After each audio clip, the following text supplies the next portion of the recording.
Yo, what is up guys? Guido here, back again with another video, and in this video, we're going to be installing new struts and shocks on a 2006 Toyota Sienna, so let's just get straight into the video.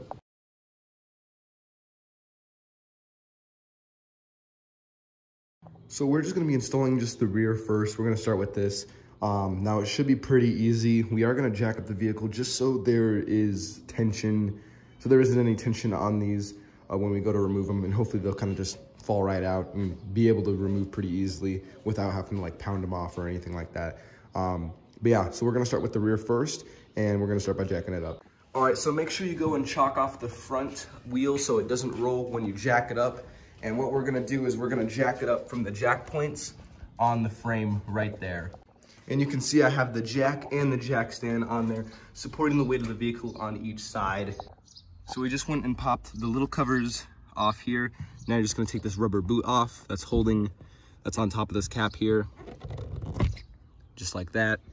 So now that we're under the vehicle, we're just gonna unloosen this 19mm bolt. I'm just gonna use my impact driver and remove it. All right, and as you can see, I went and just loosened it a little bit. Make sure you just still leave it on the threads so the shock doesn't come off. Now we're gonna come up in here, like I said, remove your caps that are on here. And then once this is off like that, you can go ahead and put a Allen key in there and undo this bolt or this nut. All right, so now I'm taking a 6mm Allen key with that 17mm wrench to put on here. I'm gonna hold this stationary while I loosen this here. So now I'm just undoing it the rest of the way with my ratcheting wrench. So now once that nut comes out, take off these top caps here. So there'll be this first cap there. So I'm actually just gonna leave here because these are in good condition and I'm not gonna replace them. I'm just gonna leave them here, and then the new shock will come through, and then I'll just tighten it back up again. Now that that nut is off of there, this is nice and loose and free, and also it means it's loose down here. So you can just wiggle this and get it off of the stud there, just like that. And then your old shock will come straight out. So now what I'm gonna do is I'm gonna make them look the same. I'm gonna take off this stock dust cover that comes on the old ones here, and I'm gonna put it on the new one here. Now this is all ready to go back inside. What I'm gonna do is I'm gonna try to slip it up in there, and then I'm gonna put the nut on top. So you can see I have the shock through. I'm gonna put this top cap on and then put the nut on. So I have that nut with the washer all assembled on there just loosely, and then I'm gonna go underneath here and put that shock overneath the stud that's sticking out on the trailing arm there. I think I'm gonna have to jack it up just a little bit so then it'll slip on over and I won't have to fight with it. So what I'm doing is I have this jack on the bottom of this shock mount here. I'm just gonna jack it up just a little bit so then I can get that to slip over the stud there. So you can see how I supported that. It's a little sketchy, but it was able to work. I just lifted it up just enough so then this shock was able to slip on over the stud there. Now you can go ahead and undo the jack from here. So now that I got that nut back on that stud, I'm just gonna use my impact driver and just impact it on there. So that is all tightened down and installed down there. Now we're just gonna come up in here, use our Allen key, jam it in the Allen bolt hole there for the shock, and then we're just gonna use our wrench and just tighten it down like we loosened it. So now that's all completely installed on the bottom and the top here. Just put your little cap back on top over it just like that, and then go and slip your cover back on just like that. And there we go. The left, or the driver rear, is completely done. Now we're gonna go ahead and do the passenger rear. It's the exact same thing, so why bother showing it? It's the exact same thing as this side. Now that you're done with the rear, we're gonna go ahead and move to the front. So we're gonna be working on the front suspension today. So what we're gonna be doing first is we're gonna pop these hubcaps off, whether you have the hubcaps or the actual alloy rims. We're gonna be taking these off so we can access the lug nuts behind here. Now we have the rear wheel blocked with the wheel chock, so the car won't roll back. We also have the parking brake on.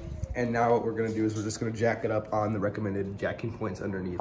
So now with this thing being completely supported by the jack stands and the wheels off the ground, I'm gonna be using an impact gun and busting these 19mm nuts holding the wheel on loose. Now normally you wanna do this on the ground so the wheel won't spin, but it's a front wheel drive car, it's in park, and I'm gonna be using an impact gun, so it should just blast it straight off. All right, now it may be a 19mm nut for you guys. I just tried to do a 19mm and it will not go on. So I'm not sure if these are aftermarket nuts or if the different trim models are different, but I'm using a 13/16 socket to remove these on here. All right, so now the driver's side wheel is taken off. You're just gonna go ahead and do the same exact process on the other side. All right, so we just put tape below the wiper blades because when these come off, there's splines on there. So you wanna make sure it's aligned on there correctly. So that's why we put that on there. So we know when we reinstall it, it'll be at the same level instead of being higher or lower. And then same on the other side. And we just undid the 14mm nuts that hold this on. So now this should be able to just pop right off. All right, so you can see we have the wiper arm off. We can still see where it was marked right there. So we know to reinstall it that way. Now you really have to just yank at this and get it off of that spindle. Depending how old your vehicle is, it'll be kind of stuck on there. So you have to just yank that off, pry it off with some screwdrivers. And then we took the cowl off, which is really easy. You can see the slots here where the holes, where the clips were. You just gotta press up in between and it'll pop them right off and this whole thing can come off. Now we're working on the wiper blade motor here, which has to come out so then we can access the nuts here for the top strut tower. So we're just undoing a bolt here and then there was a bolt here as well. Two over here. And then we were using a 10mm socket on all of them. All right, and the connector for the wiper motor and transmission, it just pops off with the little clip down there. And this whole thing should be loose and it should be able to come out. So now we have access for all the nuts on the strut towers here. What we're actually gonna do first, we're gonna go underneath here and we are gonna remove the sway bar end link that's on here and also this ABS line connector, just so there's a little bit more slack through here because obviously the strut has to come out and you can't have that connected.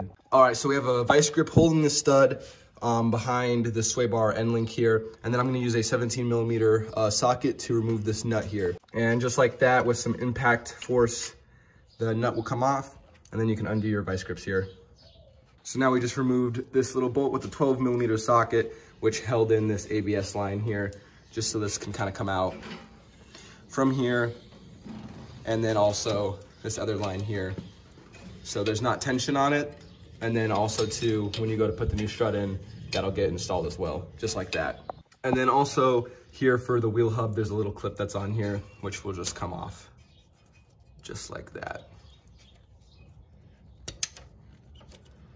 There we go, just like that. All right, so now we got those nuts off. Now we can just pound these out with like a hammer or something. All right, we pounded out that bottom bolt. Now we're gonna pound out this one and make sure to support this so the axle shaft doesn't pull out.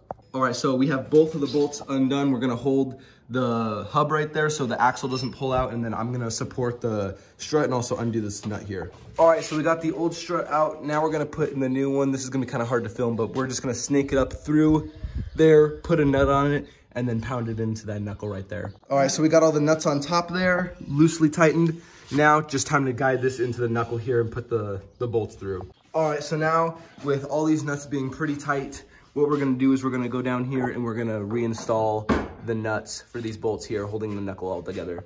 All right, so now with that bolt and nut completely tight on that knuckle there, now what we're gonna do is we are just gonna go and put our ABS line and our brake line back into the mount right here.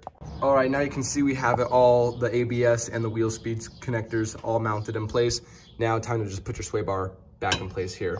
Now we just lifted the front end from the ball joint under there just a little bit so we could pop the sway bar arm in here, or the end link.